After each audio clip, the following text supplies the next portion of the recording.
All right, everybody, tonight we're going to be doing the homework video for Lesson 6-4, Practice and Problem Solving section. It says here a study is done to compare the fuel efficiency of cars. The cars in Group 1 generally get about 23 miles per the gallon, and the cars in Group 2 generally get about 44 miles per gallon. Compare the groups by their means. Then make an inference and give a reason the inference might be true. Remember, the inference is just some type of information you're pulling from this data.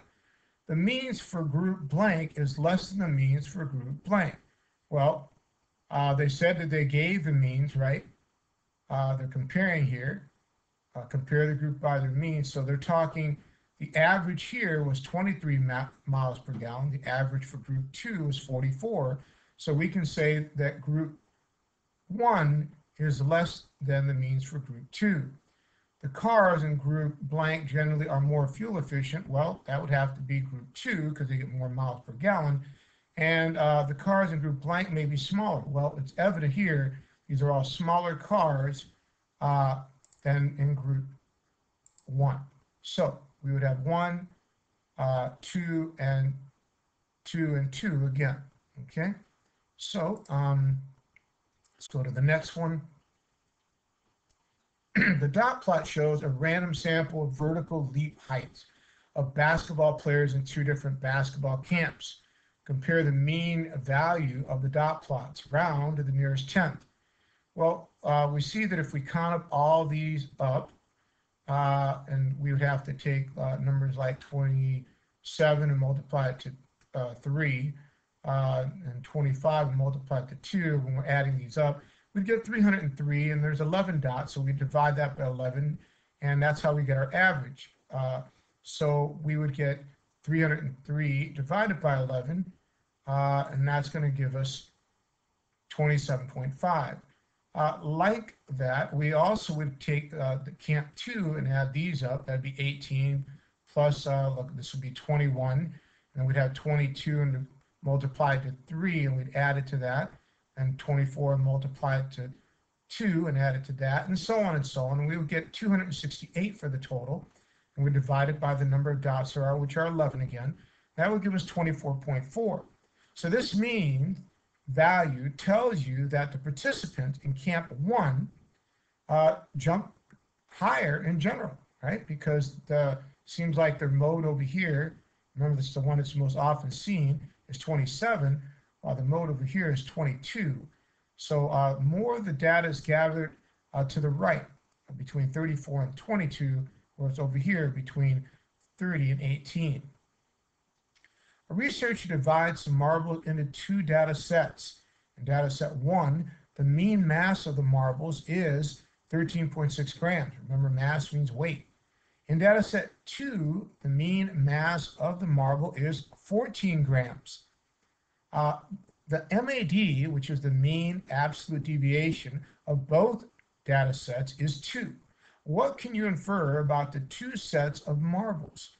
Well, first we can say there is not much difference between the 2 sets of marbles because the mean mass in data set 1 is just slightly less than the mean in data set 2. Remember, we're talking 13.6 and 14 grams. That's only a difference of 0.4. The MAD of the 2 means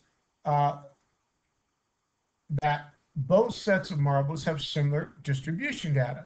And that simply means that the data isn't spread really wide. If we were to go ahead and find the range, when we're taking that difference of each one and then finding the average of it, we're going to see that they're pretty close to each other.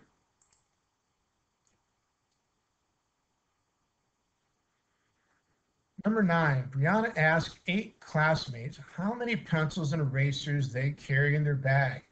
The mean number of pencils is 11. The mean number of erasers is 4. The MAD, which is the mean absolute deviation of both data sets, is 2. What inference could Brianna make using this data? Well, she could say that most of Brianna's classmates carry more pencils than erasers in their bags. That makes sense, right? There's an average of 11 pencils in every bag. There's only an average of 4 erasers in each bag. Two machines, this is number 10, high order thinking. Two machines in a factory are supposed to work at the same speed to pass inspection. The number of items built by each machine on 5 different days is recorded on the table. The inspector believes that the machines should not pass inspection because the mean speed of machine X is much faster than the mean speed of machine Y. Which measure of center and variability should be used to compare the performance of each machine? Well, the median and the interquartile range. The outlier for machine Y affects the mean and range. Let's look at this data carefully. We see that we have 20, 16, 21, 18, and 19. These are pretty grouped together. But look over here in machine Y. They've got the number 2 here, and that's an outlier. It's way away from the other numbers. That's going to affect our means. So it's better to go by the median. Remember, the median is taking the smallest one away one by one until we find the middle. And if we do that to machine X, well, we take away the smallest, which is 16, and the biggest, which is 20, the next smallest, which is 18, the next biggest, which is 21, and that will give us 19. If we did it to machine Y, we would take away 2 and take away 23, take away 18, and then take away 21. And when again, we'd have 19. So the median was a much more effective way of doing it. Okay, so when they said the inspector believes that the machine should not pass inspection because the mean speed of machine X is much faster, not entirely sure that the inspector is correct. Says no, the inspector is not correct. The data shows the median speeds are equal for both machines. The mean should not be used because there is an outlier in the data for machine Y. Number 11, the dot plot shows the weight of a random sample of fish from 2 lakes. Which comparative inference about the fish in the 2 lakes is most likely correct? Over here, we've got sample from a round lake. And this is the weight of the fish that are caught, a range of 21 and 15. Well, 21 minus 15 is going to be 6. So that would be a range of 6. But a sample from South Lake shows a range of 21 minus 11, or 21 minus 11 is going to give us 10. And that's a much bigger range than 6. All right, it says, which comparative inferences about the fish in the 2 lakes is most likely correct? A, there is about the same variation in weight between small and large fish in both lakes.